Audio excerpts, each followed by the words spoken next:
8. Há um projeto no universo? S. Leonari projeto significar um diagrama ou padrão. Os cientistas e os que veem o mundo de forma religiosa e espiritual podem dizer que sim, o universo tem um projeto. Todos vemos isso com nossos olhos, e os cientistas procuram representar esse aspecto em suas equações, pois acreditamos que as leis da física são o diagrama do universo. Criar ou simplesmente entender uma teoria matemática, depois observar que até os minúsculos átomos, nas maiores e mais distantes estrelas, agem de acordo com as leis da física presentes nessas equações, essa é uma das maiores maravilhas e alegrias de ser físico. É um mistério porque a natureza segue leis.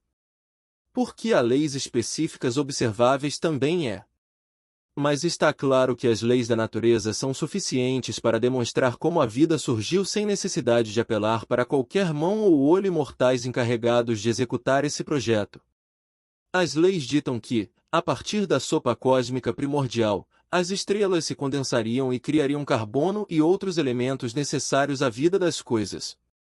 Determinaram que algumas dessas estrelas explodiriam, formando novos sistemas solares com os detritos da explosão. Estabeleceram que, a partir da sopa química primordial, pelo menos em um planeta, o nosso, esses processos levariam naturalmente a objetos de lindas formas, desde as geodésicas até tigres e pessoas. A questão que me aparta de Diepak não é se o universo tem um projeto, mas se alguma coisa é responsável por ele e se esse projeto tem um propósito. Criacionistas e adeptos do projeto inteligente acreditam, como Diepak, que o emaranhado de criaturas vivas não poderia ser resultado de leis naturais. Essa perspectiva possui uma longa tradição. Em 1779, o filósofo britânico David Hume publicou um livro chamado Diálogos sobre a Religião Natural, no qual 3 personagens fictícios debatem o tema. Um deles, Philo, argumenta da seguinte maneira: junte diversos pedaços de aço, sem molde ou forma, eles nunca se organizarão de modo a compor um relógio. Em 1802, o teólogo William Paley fez sua famosa elaboração sobre o tema. Ao atravessar uma charneca, suponha que tropecei numa pedra, e me indagaram como a pedra foi parar naquele lugar, eu possivelmente responderia, a despeito de tudo que sei em contrário, que a pedra sempre esteve lá. Talvez nem fosse muito fácil demonstrar o absurdo dessa resposta. Mas se encontrasse um relógio no chão, e me perguntassem como ele foi parar ali, eu dificilmente pensaria na resposta dada anteriormente, que, até onde eu sabia, o relógio podia estar ali desde sempre. A inferência, acreditamos, é inevitável, que o relógio deve ter tido um fabricante, que, em algum momento e lugar, deve ter existido um artífice, ou artífices, que o montou com o propósito na verdade cumprido pelo relógio, que o artífice compreendeu sua construção e estipulou seu uso. O ponto crucial desses argumentos inacreditáveis é que coisas tão fabulosas como um relógio ou sua voz são realmente complicadas.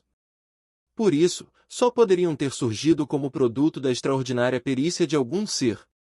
Esses são argumentos sinceros e atraentes, baseados na melhor ciência da época, que não estava à altura da tarefa de explicar como a vida veio a acontecer.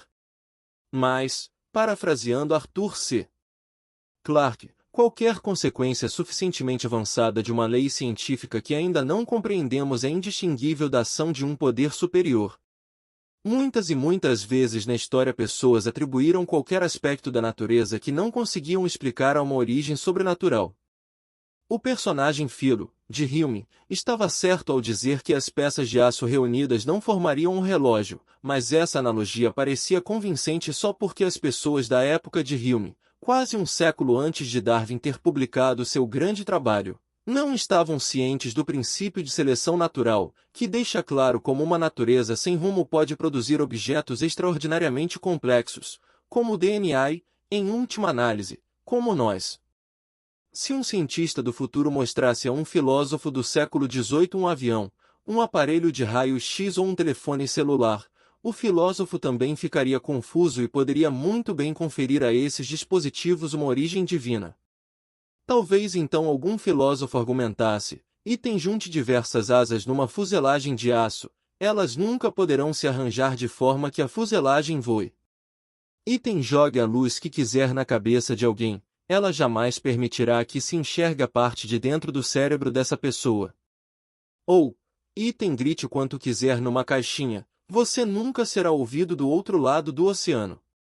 Hoje a ciência explica como esses aparelhos podem ser construídos, do mesmo modo que justifica como processos naturais levam ao desenvolvimento da vida inteligente. Há uma diferença entre a explicação científica da vida e a explicação desses aparatos. A ciência por trás do avião, do aparelho de raio-x e do telefone celular não ameaça as crenças preferidas das pessoas. Ninguém acusa os cientistas de serem bitolados por acreditar na aeronáutica. Ninguém propõe que as imagens em raio-x de ossos quebrados não vêm dos fótons. Ninguém diz que o eletromagnetismo é apenas uma teoria, nem sugere que cursos de telecomunicação também deveriam lidar com pombos-correios, só para se garantir. Mas a evolução se refere a como todos nós chegamos aqui, o que dificulta sua aceitação por parte de algumas pessoas.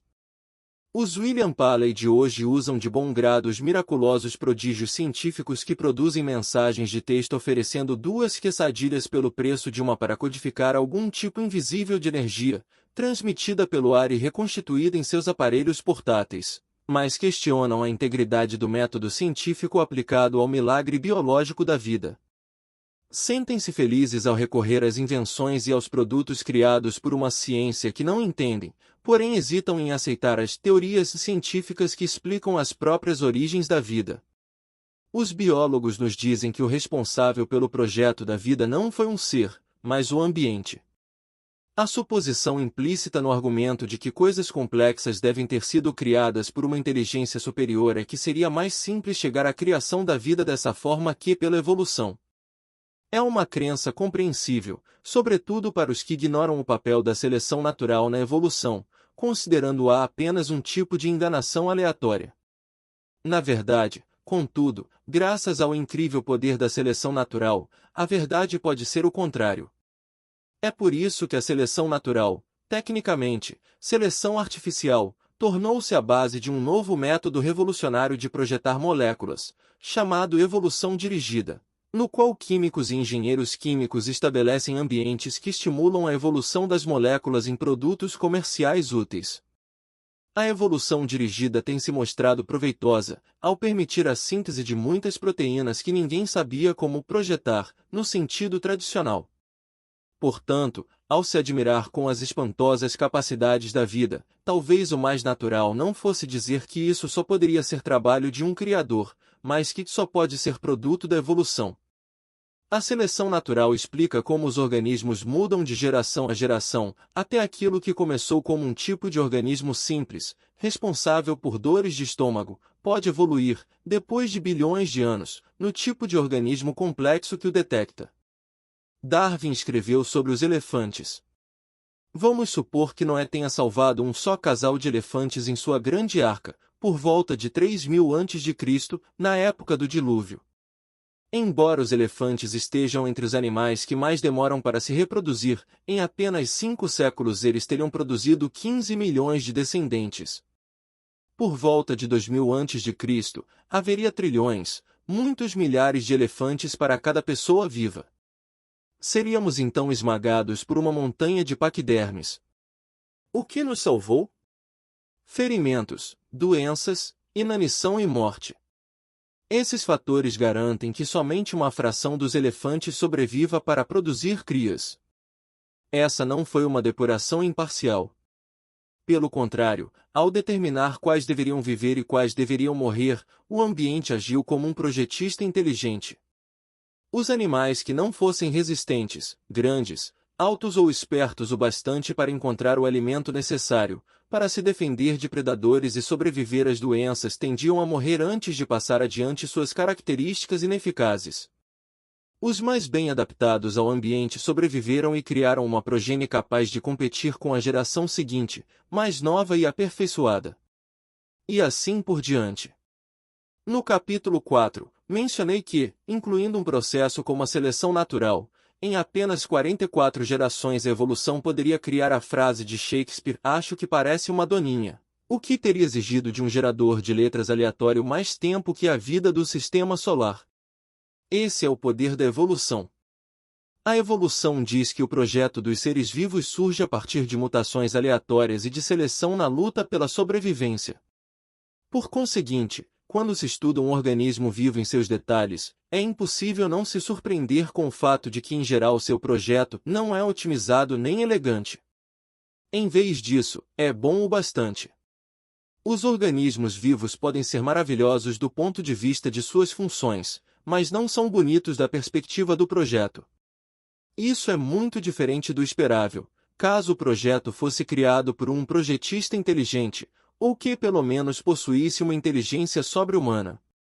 A evolução cria projetos deselegantes porque, à medida que as espécies evoluem, a natureza não derruba tudo e reconstrói a partir do zero, porém adota a via mais vantajosa, alterando o que já estava ali. Às vezes acabamos com um dente do siso, um apêndice ou, como irei abordar no próximo capítulo, com o gene para uma cauda, características que antes serviam a uma função, mas não são mais necessárias. É provável que um projetista intencional tivesse feito outras escolhas, mas, como os organismos vivos não precisam ter um projeto perfeito, a evolução torna os organismos apenas bons o bastante para sobreviver. A evolução explica a origem da vida inteligente em um nível, mas há mais a ser explicado. Embora os biólogos tenham dado grandes passos na compreensão do mecanismo da evolução, chegando até a escala molecular, a biologia é apenas a camada mais externa da cebola que representa a explicação científica. Ela descreve os organismos, seus órgãos, células, e como nas últimas décadas, até de que é feito o DNA, ou as proteínas e outras moléculas. Mas as descrições e leis da biologia têm como elemento fundamental objetos que também podem ser desmembrados em componentes mais elementares. No nível mais profundo, no núcleo da cebola, está a física. Ela estuda as forças e partículas elementares que, aos trilhões e trilhões, agem para criar as estruturas que os biólogos analisam. Nesse caso, alguém poderia também perguntar: será que o desenvolvimento da vida sem o auxílio de um projetista faz sentido no plano da física? É nesse nível que está a resposta ao desafio de The Epoch. A partir das equações fundamentais que regem a matéria e a energia, sem nenhuma orientação ou um propósito, será que a vida pode ser espontaneamente criada? Se acreditarmos que não foi necessário nenhum projetista, precisamos fornecer uma resposta que funcione não só no plano onde se dão os processos biológicos, mas também naquele em que operam as leis da física. Para averiguar, do ponto de vista físico, se o projeto na natureza exige um projetista, precisamos traduzir a questão para a linguagem da física. A Terra primitiva era uma turbulenta mistura de rocha, areia, ar e água, com vários componentes dissolvidos ou em suspensão. As coisas vivas, por outro lado, são feitas de moléculas e estruturas complexas. O ponto crucial da questão para a física é: será que essa ordem pode surgir sem um direcionamento? A ferramenta usada pelos físicos para analisar esse tipo de questão é um conceito chamado entropia. Grosso modo, entropia é a medida de desordem num sistema. Quanto mais desordenado, em geral, mais alta a entropia, que é inimiga da vida e de qualquer conceito de projeto. Os físicos do século XIX perceberam que, com o tempo, as coisas tendem a se tornar mais desordenadas, ou seja, a entropia aumenta. De certa forma, isso é um reflexo da falta de projeto ou direcionamento das leis físicas. Para entender por que a entropia, ou a desordem, aumenta, vamos considerar um exemplo simples e clássico: uma caixa de moléculas de gás, com uma divisória onde há um furo. Vamos supor que comecemos com 1000 moléculas do lado esquerdo e nenhuma do lado direito da caixa. Como as moléculas se agitam, algumas da esquerda vão passar para o outro lado pelo furo da divisória. Com o tempo, mais moléculas vão se deslocar da esquerda para a direita, mas às vezes algumas do lado direito vão passar para o esquerdo. Isso não acontece muito enquanto o lado direito estiver subpovoado. Mas chegará um momento em que haverá muitas moléculas no lado direito, o que reduzirá o êxodo. Depois de mais algum tempo, haverá mais ou menos o mesmo número de moléculas dos dois lados. O número, por unidade de tempo, que passa do lado esquerdo para o direito será aproximadamente o mesmo que o número se deslocando da direita para a esquerda. Esse é o exemplo de um estado de equilíbrio, como foi explicado no capítulo anterior. Embora a palavra equilíbrio seja vaga e subjetiva, o mais correto talvez fosse afirmar que a configuração inicial, com toda a congregação de moléculas no lado esquerdo, parece mais ordenada que o estágio final, com as moléculas espalhadas pela caixa inteira. Acreditamos que o arranjo inicial é ordenado porque tem regularidade, não há moléculas do lado direito da caixa. O estágio final da caixa não tem nenhuma restrição em sua organização, as moléculas estão em toda parte, por isso essa etapa é desordenada. Enquanto estamos vivos, é como se o nosso corpo estivesse no arranjo inicial. Por exemplo, nossas células sanguíneas devem manter certo equilíbrio bioquímico interno, sem se misturar com o entorno, e nosso sangue deve ficar dentro dos vasos e permanecer puro, sem se mesclar aleatoriamente com outros fluidos corporais. No cenário da caixa, na configuração inicial, com todas as moléculas no lado esquerdo, existe um sistema de baixa entropia, enquanto a configuração final, com todas as moléculas em toda parte, apresenta uma situação de alta entropia. Com o passar do tempo, e sem nenhuma consciência ou poder superior trabalhando para influenciar a distribuição das moléculas, o sistema atingiu uma divisão mais ou menos igualitária, a mais desordenada, ou o estado de máxima entropia, sendo que este é o significado técnico do termo equilíbrio. Essa é uma tendência de toda a natureza, caminhar em direção a estados mais altos de entropia. Como expliquei antes, a vida resiste a esse impulso. E, quando termina, o impulso em direção à entropia prossegue. A lei que explica por que as coisas vivas precisam trabalhar para se manter vivas, ou seja, manter sua ordem, se chama segunda lei da termodinâmica. Ela determina que a entropia de um sistema fechado nunca diminui. Essa é a formulação científica do que diz o personagem de Hume: junte diversos pedaços de aço, sem molde ou forma, eles nunca se organizarão de modo a compor um relógio. Mas a segunda lei também diz: deixe um relógio sem manutenção na natureza, e o tempo fará com que ele se torne apenas diversas peças de aço, sem molde ou forma. Por causa da segunda lei, se deixarmos cair um ovo já quebrado, ele nunca chegará ao chão como aquele gracioso e estruturado objeto que chamamos de ovo intacto, mas, se deixarmos cair um ovo intacto, ele vai se esparramar numa desordem aparentemente aleatória. Do mesmo modo, se encontrarmos uma caixa contendo moléculas distribuídas de forma igual, nunca mais veremos todas essas moléculas se reunirem em um só dos lados, mas, se encontrarmos uma caixa com todas as moléculas de um só lado, com o tempo elas vão acabar se distribuindo de maneira uniforme pela caixa. Em vista dessa lei, o desafio que um físico precisa enfrentar é: como começamos com átomos distribuídos à vontade pelo universo e descobrimos que, depois de algum tempo, esses átomos se condensaram no estado ordenado que chamamos de seres vivos? Em outras palavras, se a tendência natural do universo é a desordem, de onde vem a ordem da vida? O termo sistema fechado é a chave. A entropia não pode declinar se não houver uma interferência externa. No entanto, a entropia de um sistema pode diminuir se a entropia de outro sistema aumentar na mesma quantidade ou em maior proporção. A mão de Deus pode interferir e manter todas as moléculas em um lado da caixa, mas essa mão vai sofrer uma desordem cada vez maior. Impedimos que a desordem do nosso corpo aumente consumindo ordem disfarçada em coisas como brócolis e frango, mesmo decompostos, eles ainda mantêm certa ordem, e expelindo desordem sob a forma de excremento e calor.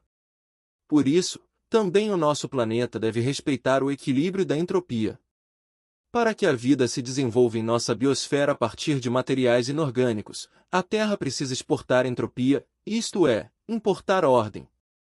Como? De onde vem essa ordem? A cada dia a Terra recebe uma boa quantidade de energia do Sol, e também libera uma quantidade mais ou menos igual de radiação de volta para o espaço. Esse equilíbrio de radiações impede que a temperatura do planeta continue a subir. Mas a qualidade da energia que a Terra irradia não é a mesma da que recebe. A superfície do Sol tem uma temperatura em média 20 vezes mais alta que a temperatura média da superfície da Terra, o que significa que o planeta deve irradiar 20 vezes mais fótons, as partículas de luz, para chegar à mesma quantidade de energia. Os físicos nos dizem que isso corresponde a 20 vezes a entropia, e, por conseguinte, dia após dia, a Terra irradia 20 vezes mais entropia do que recebe. Como calculou um físico da Caltech, Sean Carroll, a entropia líquida gerada pela Terra ao longo dos anos é muito mais que suficiente para acertar as contas pela redução de entropia experimentada pelo planeta na geração da vida. Portanto, o dom da vida não é o dom de um Deus, ou de uma consciência universal, é um presente do Sol. É de época uma pena que a palavra projeto tenha se tornado um símbolo do fundamentalismo cristão, um eixo para a fé na história da criação do Gênesis. De repente a palavra se tornou radioativa em outros círculos. Os cientistas ficaram preocupados, como se a própria razão estivesse sob ataque. Céticos e ateus soltaram seus cachorros na luta, sempre prontos para refutar as superstições. Por essa razão, tornou-se impossível separar intensas emoções dos problemas que estavam em jogo. Apresentar um projeto inteligente como alternativa à teoria da evolução de Darwin nunca teve qualquer validade. Só gerou influência política.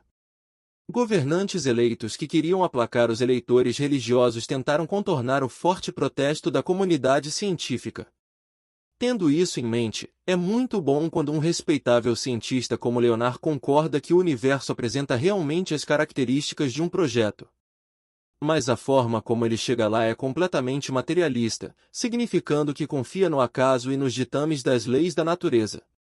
Existe um enorme vão entre ditame e permissão. Não há dúvida de que as leis da natureza permitem que os seres humanos estejam aqui e inventem coisas como aviões e relógios, mas será que o princípio de Bernoulli, que permitiu aos irmãos Wright moldar uma asa de forma a sustentar um avião, foi uma imposição para eles? O estabelecimento do universo primordial não pode ditar minhas ações bilhões de anos depois. Nós aceitamos tacitamente a existência de meios para contornar as leis físicas, em geral usando uma contra a outra. Quando ergo o braço, eu desafio a gravidade evocando o eletromagnetismo, a força que controla os músculos. Posso afastar dois ímãs, utilizando uma lei contra ela mesma. Da forma como existe hoje, o universo nos permite um enorme espaço para jogar com as leis da natureza. Claro que há limites. Eu não poderia erguer meu braço até Júpiter, pois meus músculos seriam muito fracos para vencer o forte campo gravitacional daquele planeta. Mas o materialismo não pode determinar como uma pessoa escolhe quais leis deve obedecer, refutar ou ponderar. A liberdade está embutida na natureza. Quando carbono, hidrogênio, oxigênio e nitrogênio se encontram, seus elétrons livres ditam como eles vão se ligar. Toda a vida baseia-se nessas ligações, e, como observamos, há bilhões de combinações possíveis. A natureza deixou muitos campos em aberto para variações. Portanto, o exemplo simples que Leonard apresenta, das moléculas de gás flutuando do lado esquerdo para o direito de uma caixa, não é apenas reducionista, ela também não faz sentido. O mesmo vale para todo o argumento baseado na entropia. Ninguém nega que a entropia governa estados de troca de calor. Ninguém nega que as formas de vida são ilhas de entropia negativa. Mas o verdadeiro mistério é como chegaram até aqui. Todo o cosmos está seguindo em direção à morte do calor, como explica Leonard. Mas a morte do calor é apenas uma versão ampliada das moléculas flutuando numa caixa. Essa flutuação não explica como ilhas de entropia negativa, a exemplo de Sol, Terra e vida na Terra, podem durar bilhões de anos e se manter em crescimento cada vez mais autossustentável. O reducionismo nunca passará pelo teste de saber como as leis naturais, sem uma mente, podem criar algo tão intrincado quanto um relógio. Leonard tenta escapar dos furos do reducionismo com esgrima verbal. Diz que um relógio é complexo, e é mesmo. Mas ele é mais que isso. O relógio foi projetado. Nas encostas dos Alpes suíços, um esquiador deixa uma trilha em linha reta na neve. 100 esquiadores descendo a mesma encosta deixam muito mais trilhas, formando uma rede emaranhada. As linhas serão mais complexas, mas estão longe de seguir um projeto. Um relógio suíço não é apenas uma pilha de processos simples, uns sobre os outros, ele tem um objetivo e um significado. Foi projetado para desempenhar uma tarefa específica. Pode não ser bonito, mas sem dúvida é preciso. E quando desliza para a imprecisão pode ser corrigido. Todos esses aspectos do projeto devem ter vindo de algum lugar. A espiritualidade argumenta que eles são aspectos da consciência, a projetista invisível nos bastidores do mundo visível. Não fico chateado quando Leonard confunde meus argumentos com os dos criacionistas convictos do projeto inteligente. Ele não está dizendo que eu sou um deles. Mas sua confusão implica certa cumplicidade que devo refutar. O criacionismo e o projeto inteligente estão tão distantes das tradições de sabedoria do mundo quanto o materialismo. Ao escolher um lado no debate vigente entre fé religiosa e racionalidade científica, a espiritualidade está mais do lado da ciência, pois a sabedoria é o florescimento da razão, e não sua inimiga. Acho lamentável quando um pronunciamento conservador da Casa Branca diz que não há nada de errado em ensinar uma alternativa à evolução para os estudantes, que as crianças vão se beneficiar com um debate aberto. O público parece concordar. No final, os tribunais federais precisaram afirmar a verdade mais óbvia: o projeto inteligente é um conceito religioso, não científico, e portanto não pode ser considerado uma alternativa à ciência nas salas de aula. Não há nada a debater. Numa era de fé, a abundância de padrões na natureza foi usada para defender a existência de Deus. Leonard nos apresenta a analogia do relojoeiro, que ele associa ao tipo de mente científica primordial e primitiva. Não é bem verdade. O chamado argumento em favor da ideia de projeto foi respeitável nos meios intelectuais dos séculos XVII ou XVIII. Mas desapareceu com todas as outras alegações que tentavam manter a noção de um propósito no universo, conhecida na filosofia como teleologia. Os cientistas de hoje oferecem o oposto, um argumento contra o projeto, embora reconheçam que ele pode aparecer temporariamente na rodopiante aleatoriedade que governa todas as coisas. O lindo projeto encontrado na natureza, em comparação à mera complexidade das ilhas de calor, não pode ser descartado. A ciência é obrigada a explicar como esse projeto surgiu no universo acidental. De sua parte, a espiritualidade está obrigada a explicar o contrário, como a aleatoriedade surgiu num universo que tem um projeto. Mas, se a criação está imbuída de consciência, não existe uma guerra entre o acaso e o propósito, entre a aleatoriedade e o projeto. Podemos ter os dois ao mesmo tempo. Examine sua própria vida. Você é um ser consciente. Às vezes pode andar a esmo apreciando a paisagem, outras vezes você sabe para onde está indo. Uma hora você rabisca, depois você desenha. Vagar sem rumo não nega uma destinação, assim como um rabisco num bloco de rascunho não nega o estudo de belas artes. O mesmo se aplica a uma escala cósmica. Num plano mais profundo, o acaso do aleatório pode beneficiar um projeto. Na esfera humana, resolver um problema, abrindo-o para novas possibilidades costuma ser a melhor maneira de chegar a uma solução. A natureza parece concordar. O universo combina matéria e energia, aparentemente ao acaso, só para chegar a súbitos saltos de forma e padrão. Antes do DNA havia uma sopa de aminoácidos. A sopa borbulhou por aí sem um projeto visível, mas dela surgiu um projeto incrivelmente complexo. Isso é obra da criatividade, não de uma guerra. O aleatório pode facilmente viver na vizinhança do desígnio, do projeto, do significado. Tudo existe a um só tempo na natureza. Glóbulos vermelhos fluem aleatoriamente na minha corrente sanguínea, mas eu não estou escrevendo essas palavras de forma aleatória. Forçar uma escolha do tipo e, ou, como acontece quando a ciência diz escolha o materialismo e a religião diz escolha Deus, impõe um obstáculo no caminho da verdade. Não adianta sequer argumentar antes que todos estejam dispostos a avaliar as questões mais profundas, com a mente aberta.